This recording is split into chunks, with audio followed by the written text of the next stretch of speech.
Okay, I'd like to welcome a civil rights trailblazer, a woman in STEM, and a good friend of mine to the channel. This is Martin Zoomer King, and she'll be talking about her experience this summer with an internship at a green energy company. Could you summarize in about 1 to 2 sentences your experience this past summer, and then we'll kind of get into it? Climbing up wind turbines and climbing down wind turbines. I think that's the main thing. Yeah. But seriously though, I learned a lot and I didn't make a lot of money. Didn't make a lot of money. That's okay. All right, so let's start off with, before you started the job, you had to get the job. So walk me through the process of how you got selected for this job. What was the vetting process like, getting interviewed and all of that? There was about 500 applicants for a position, which is quite a lot. So firstly, I got to be honest, my dad knew somebody at this company. And that helps. They got a word in, but so there were 3 rounds of interviews. My first interview was in January of 2024. Okay. It was about an hour-long interview. And then there was a second interview that was with some of the leadership at the company. And then the third interview was with the manager for my site. And that wasn't it, though, obviously. You have to do a physical fitness test. If you're going to be climbing up like tall towers and stuff, you got to be physically fit. Right. So they had me do a very comprehensive background check and a fitness exam. Mm. Did you need any kind of clearance for the job? No. Okay. Yeah, obviously, you have to be a U.S. citizen, though. Okay. So when you found out you had the job, what was the next step? Offer in hand, what'd you do? Well, she gave me 24 hours to make a decision. Otherwise, she would move on to different candidates. So I really had to consider everything, figure out, hey, is this the direction I want to go in? And I considered all the benefits and drawbacks, and I decided I wanted to go with this one. Mm-hmm. Yeah, for sure. And that was about what time of the year? April, March, thereabouts. Gotcha. Okay, so you told me, obviously in our conversations, a little bit about that you had to get trained at a separate facility before you actually made it to the job site. So divulge, what exactly did that look like, getting there and then being there? What are they training you with? Who are you with? That sort of thing. So there was 3 weeks of training. First week was based general safety, first aid, and electrical stuff, electrical safety, stuff like how to do an arc flash study, how to do what an arc flash study is. They didn't teach us actually how to do one. Just general safety information, how to do lotto tags. If you know what that is. Well, yeah, no, tell me. Lotto tag is basically just you when you're working on a potentially deadly piece of equipment. There's a place on the equipment that you could lock. Okay. The thing that's stopping it from working. You lock it on there and put a tag on there. And you have to check the tag in, check the tag out every time you work on machinery. Right. And an arc flash, for those who don't know, correct me if I'm wrong, basically when there's a sudden rush in current, right? And it gets real bright and it's hazardous. Yeah. Very hazardous. No, you could die. Mm-hmm. Lots of people have died. Yeah.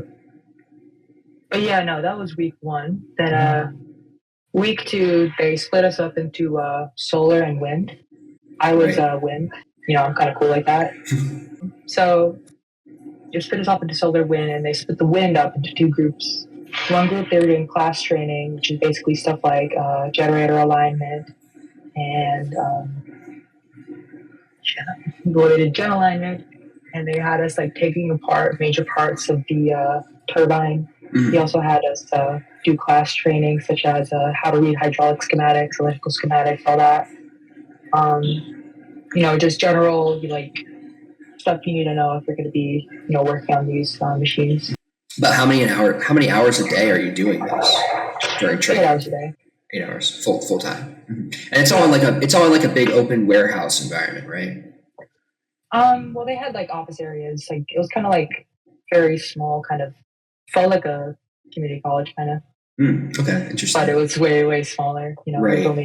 it was basically like a facility dedicated to training people with renewable energy.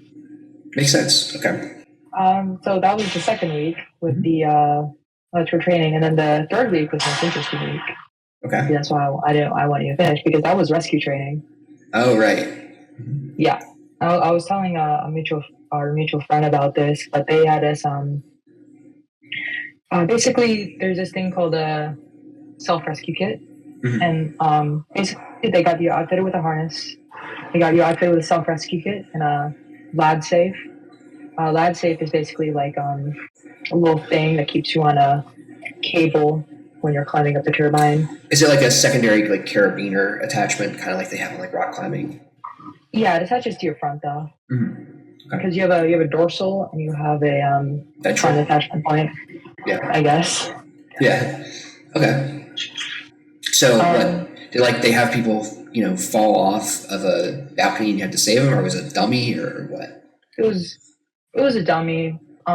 Basically, they also had. Well, firstly, we got trained on the self rescue, which was the first thing we got trained on. Right. Which is basically you have this pack with a descender on it, like where you could descend a rope, and then you could basically descend off the top of a burning turbine because this rope is apparently like rated for like 1,000 degrees. Right. So there was like a mock turbine. You had to rappel off of it. Okay, makes sense. Yeah. And was it to scale, or like I don't know? Did you not get a sense of the scale till you saw these things in the real world? Well, they had the actual like turbine like internal components, so there was obviously like a sense of scale. Right. They're impressively large. All right. So is that kind of all you wanted to say about the training? I mean, there's one more thing. Basically, we got trained on how to rescue other people as well. Right. Like there's this thing called I think it's a smart kit. I'm pretty sure. It's basically like you have to rescue someone, and there's this training where you had this 40-foot tall tower, and you have to get a guy up it, get the guy from the side, bring him up it, and then get him over, and then make him go down. Right. And that was like a 100-pound dummy. Oh wow! You had to carry like. No, we had like a pulley system. Okay.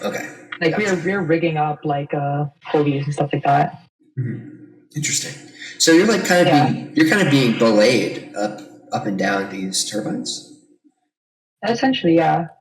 Cool.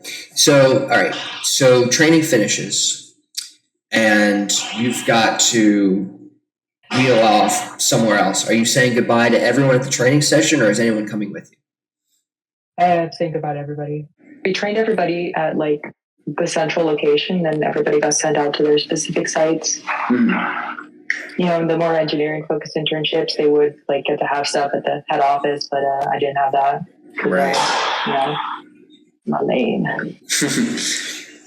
Okay, so walk me through arriving at the job site. What is that for on day one? I had to drive up from Florida all the way to Illinois. Right. So, that was a bit of a drive. Day one, Tuesday, because I was sick on Monday. Yeah, you know how that feels. Yeah. Basically, they just have me go through stuff like additional trainings, actually. Yeah, well, yeah. Yeah. It's not quite the same, is it? Like, I mean, there's some things that are pretty similar, but it's not exactly one-to-one when you're in a training facility versus actually touching later in the week, we would do something called a climb test. We would climb the tower unassisted in one go. Oh, right. Yeah. Like you're free solo climbing it? Or well, obviously you're tied off. You're still on the cable. That's right. Well, obviously. Yeah. So like you're not using like a climb assist. So I guess after they've finished up with the supplemental training, are you going into the turbine and tweaking with stuff, or what? First day they had me like do down tower stuff basically. I stayed an extra couple hours just so I could absorb stuff. But we were in the down tower section, which is it's self-explanatory. Basically, on a turbine, you have down tower, which has stuff like transformers and inverters and IGBTs, and there's also the PLC computer, which is the main computer for the turbine. IGBT, by the way, is it's a digital DC to AC converter. Yeah. Maybe now's a good time to kind of talk about the, I guess, the science of it. If you could explain for the uninitiated, exactly how does power come from these giant propellers that are getting blown in the wind? What's going on? What's the magic? What's the magic sauce? Basically, I could just go from the firstly, those are the turbine blades. It's not a propeller, it's a turbine. I know. I'm trying to use like baby language here. Shut up. Yeah. But I know. So basically, what you have is this thing called a hub, which connects all the blades together, and the hub has pitch motors, which allow each of the blades to pitch. Right. So at different speeds of wind, you can pitch it to make sure it's going at that specific speed, which I'm pretty sure is like 40, 50 RPM, somewhere around that. Yeah. And then, so you have your pitch system, and that maintains the speed of it maintains a constant speed of the hub, right? And you have a hub main bearing. That's just a bearing. Right. Then it hooks up to a gearbox, and that gearbox is a gear reduction. Well, I think would it be a reduction? I'm pretty sure it would be a reduction. Yeah, I think so. Based off rules. Basically, it steps it up. So you go from like the 70 RPM to 60 hertz. Because the US, we run on a 60 hertz AC system. And at this point, you have a coupling, which connects the generator to the gearbox. So that coupling connects to the generator, and that generator, it has a bunch of stators and rotors. It essentially acts like a big motor. Right. Converted. So you have 3 stators, 3 rotors, I'm pretty sure. Well, you have 1 stator. I'm not a motor engineer. That's fine. But basically, each of these phases, you generate an alternating current at 60 hertz. You're generating a magnetic field through, I'm pretty sure it's induction. Yes, you would be inducing it. Yep. Yeah. You're creating an induction field, and you're generating electrical current through that. Just because the motor's spinning around. Yeah. You're inducing it. But yeah, no. And then this is still AC at the top of the tower because you're generating it as AC power. Does it go through a converter? The power that's created before it goes into the power grid? Yes, I was about to talk about that. That's what the IGBTs are. Great. Okay. So there's the transformers, and then there's the IGBTs. And the transformers, we have a pad mount transformer, and you have an IGBT. I think what the IGBT does is it essentially it filters out like a lot of the crap in it. So you stay at the same hertz, but you have less signal noise because obviously there's going to be noise, there's going to be issues, so you have your IGBTs for that, and that's converts it. Also going to be in frequency of revolution of the turbine itself. Right. Different wind speeds, even though you have the pitch, variable, they're still going to be stronger and weaker gusts. Yeah, exactly. So that's what the IGBT is for. Stabilize everything. There's some big capacitors in there and stuff. And then there's a second row of IGBTs, which convert it, because an IGBT converts it to DC, it converts back to AC. So you're going from AC to DC to AC. Wow. Yeah. That's funky. And then, that gets sent to a pad mount transformer, which I don't know the specific voltages, but it transforms the voltages into a higher voltage so it can be transmitted into the grid. That doesn't go to the grid yet either, because we have a substation which does that. Okay, so did they tell you, or did you figure out, like, I don't know, the capacity of one turbine in megawatt hours, or like how many megawatts of power it's able to generate in an hour? It depends on the turbine model, honestly. Like there's 2.5 megawatt turbines, there's 5 megawatt turbines. There's also different manufacturers. Right. GE, there's Siemens, there's Vestas, and Goldwind, they're Chinese. Right. But none of these turbines are made in the U.S. Are they all like, labeling in there? Yeah. Are they all like assembled in different places, the different component parts, and then kind of cobbled together? Yeah. Gotcha. Basically, they would hire out like subcontractors, and then they would have an assembly in Europe, and then I'm pretty sure that's sent overseas. Did you ever exported? Did you ever interact with the engineers who designed them or built them, or were you're just working with like repair people? I interacted with an engineer, but that's not a part of this internship. It's just someone I met at the RTC. Right. Okay. Fair. Cool. So within the confines of the job, you're just working with like daily service people. Interesting. Yeah, pretty much. Okay. All right. So you're up in the turbine or you're down in the turbine. What are some examples? You're mostly down, right? What are some like common tasks they're making you do? How are you filling these 8-hour days or longer? So we would just do general maintenance tasks such as coolant pump or I think it's yaw pucks, stuff like that. Yaw pucks are basically kind of like a brake to slow the yaw system down. Okay. Because you want to be able to yaw the turbine face in the direction of the wind. Right.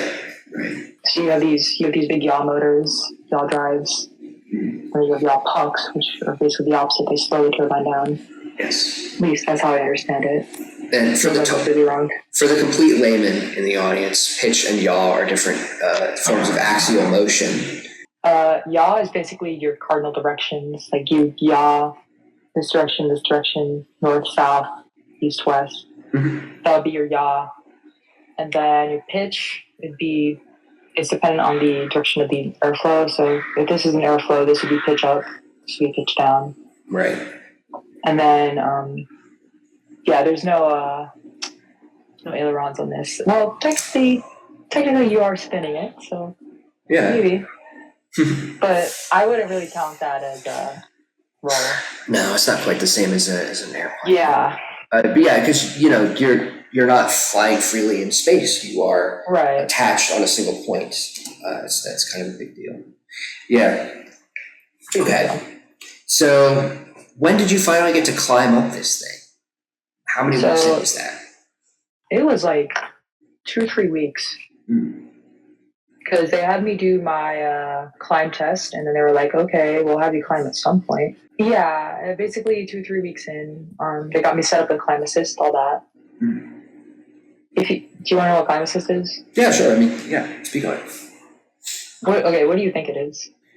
I'm thinking that Climb Assist is like some sort of partial tension in the cable that you're climbing up with that helps you climb easier, so it's like less force on your body. That's pretty much right. Okay. But it's a different cable. Okay. You have 2 cables. You have your lad safe cable and you have your Climb Assist cable. Right. Why is it doing this? What did you just do? I don't know. Did you like do a magic hand symbol there? That was weird. Well, in any case, so you've got one for safety and you've got one for movement assistance. Very interesting.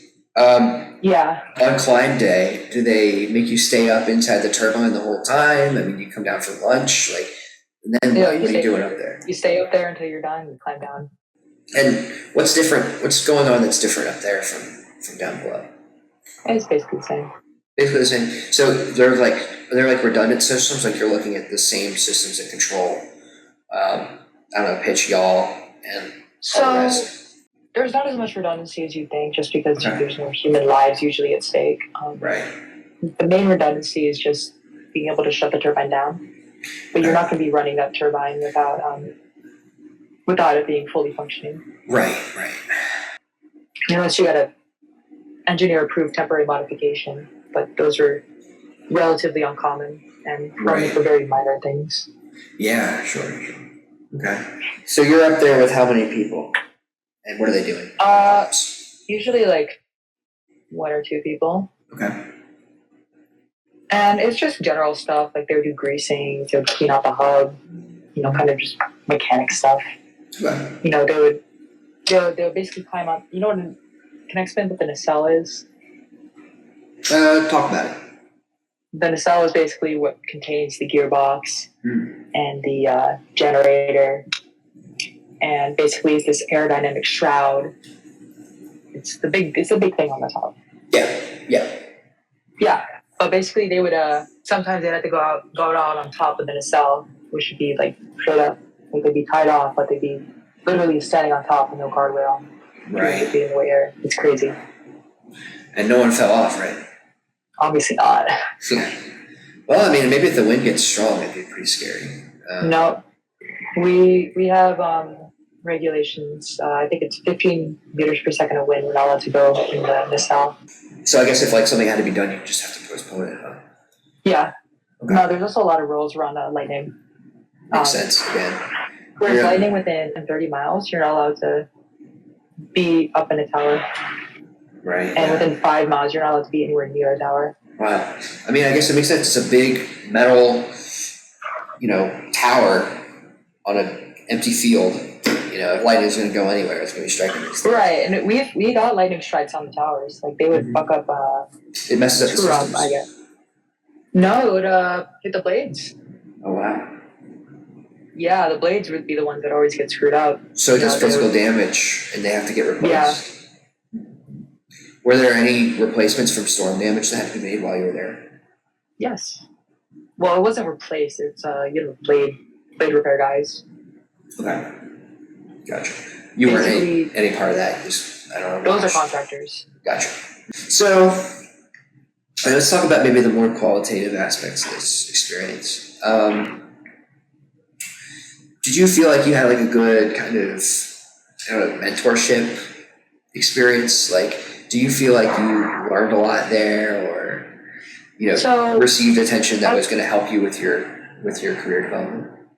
That's a complicated question because I think they could have done a better job with that. Sure. Most of the time they would just take me up a turbine and then do work and then not really explain what's going on. Mm-hmm. Or they would have me doing like simple tasks. Right. It's basically like just giving them labor. And I couldn't do everything they wanted me to do because they had some system screw up. So right. I couldn't do the lotto clearances tag thing. Yeah. Essentially they took me up, they did simple work, but they didn't really explain anything. So I had to basically you had to kind of intuit explanation. You had to intuit some things too. Yeah. Yeah, and so I didn't really know what was going on all the time. But I did learn a lot. It's just not as much as if they were more organized about it. That's a fair criticism to make, I think. I'm sure it's probably not unique to this place either, because engineers do not stereotypically always have the best people skills, and they're also very busy. So it's probably lots of sites where if you're an intern, you're just kind of an extra body a lot of the time. But coming into it, did it seem like work that you wanted to do, and then coming out of it, how do you feel about it now? So I came in not wanting to be a tech or wanting to be an engineer, and I think coming out of it, it kind of just doubled down on that opinion. Yeah. I think technical work is very important. I just don't think it's they don't have as many engineering skills as you think. They don't really think deeply about these things. They just do the work and they go home. They do the task as assigned. They're not this gearbox has this ratio, which means this and this and this. Okay. Yeah, basically. Now, how about the larger field of renewable energy? How are you feeling about that going into it? And do you feel like you've learned or gained experiences that make you feel more positively about it? Yeah, renewable energy seemed kind of boring to me when I first looked into it, but now it's super interesting now to me. It's a very fast growing field. Mm-hmm. There's a lot of aspects to it for a mechanical engineering student, hopefully future mechanical engineer. licensed? Hopefully, I get that FE done. Yeah. And then that PE. But yeah, no, it's a lot more of a mechanical system than you think. And learning about the electrical grid was also a big part of it. I spent my last few days at a battery storage facility, and that was pretty illuminating as well on that technology. Well, let's talk about that then. What do you do in the battery storage facility? What do people just look at battery, or what is that kind of work you're going on there? So they're basically huge lithium-ion batteries. But this facility specifically, it was doing frequency modulation, which essentially it made up for the drops and spikes in the power grid. Yeah, it gives a few megawatts basically whenever the grid needs it, and then it'll recharge it using those batteries. And so the site we were at was a pretty old site. It was from like 2011, 2015, and when you say like it was from that date, what does that mean? Like it was just built then, but they've done like surely maintenance and stuff regularly since then. Yeah, obviously, but the batteries were old basically. Okay. And lithium-ion batteries, when you're discharging them and charging them that much, because obviously when you're putting out those megawatts and putting in those megawatts, you're basically degrading the battery. Sure, and they lose their efficiency over time. Well, they lose their capacity. Yeah. And it gets to a point where the battery expands, physically expands. It looks fat. Kind of like how an old phone will look like a pillow. Yeah.